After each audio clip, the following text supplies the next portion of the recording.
Let's turn our attention to France. French lawmakers in the lower house of parliament have adopted a bill that will make it illegal to discriminate based on hair cut, color, even length and texture.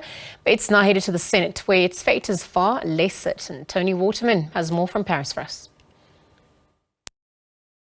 As expected, this bill passed the lower house of parliament with overwhelming support, 44 votes in favor and just 2 against, which brings it one step closer to becoming law here in France. The bill doesn't single out any one racial group, but its authors say that it is specifically aimed at protecting Black people who have faced discrimination based on their hair or have felt forced to conform to European beauty standards. One example lawmakers like to point to is an Air France flight attendant who was coerced into wearing a wig with straight hair to cover up his braids. Now, under the proposal, hair discrimination would be added to the current labor and criminal codes, making it illegal and punishable by up to 3 years in prison and an $80,000 fine.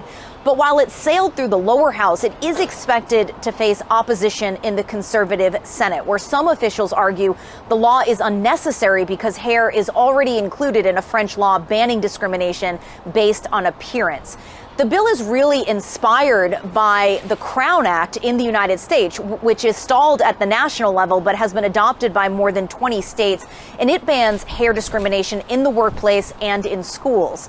And there is evidence that these types of laws are necessary. A study by LinkedIn and Dove last year found that 2/3 of Black women alter their haircuts before a job interview and are 2.5 times more likely to be perceived as unprofessional if their hair is more natural.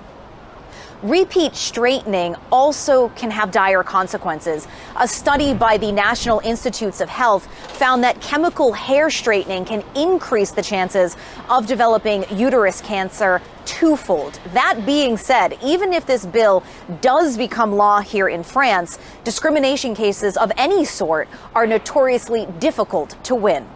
Toni Waterman, SABC News, Paris, France.